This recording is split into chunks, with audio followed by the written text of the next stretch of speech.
أعوذ بالله من الشيطان الرجيم.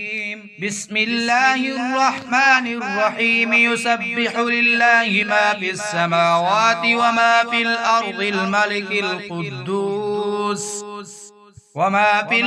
الملك القدوس العزيز الحكيم. هو الذي بعث في الأميين رسولا منهم يتلو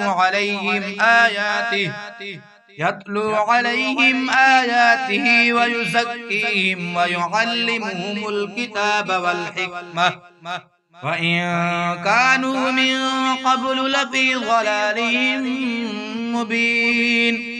وآخرين منهم لما يلحقوا بهم وهو العزيز الحكيم.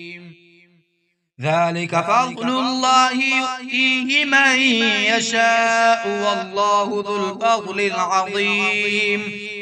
مثل الذين حملوا التوراة ثم لم يحملوها كمثل الحمار يحمل أسفارا.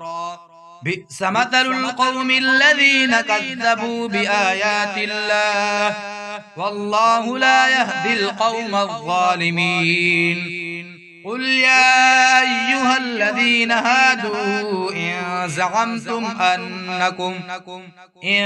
زعمتم أنكم أولياء لله من دون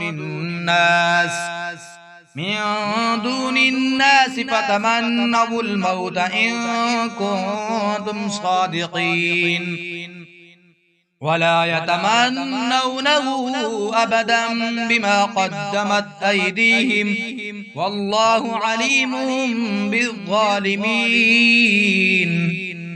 قل إن الموت الذي تفرون منه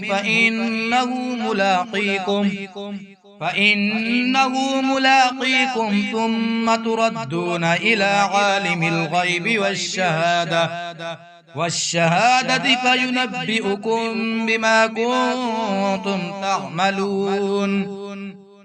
يا أيها الذين آمنوا إذا نودي للصلاة من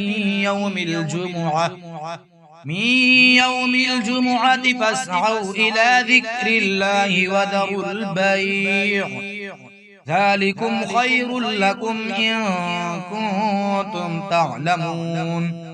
فإذا قضيت الصلاة فانتشروا في الأرض وابتغوا من فضل الله واذكروا الله كثيرا لعلكم تفلحون. وإذا رأوا تجارة أو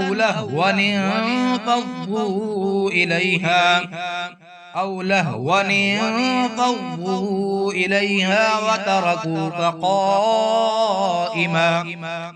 قل ما عند الله خير من اللهو ومن التجارة والله خير الرازقين.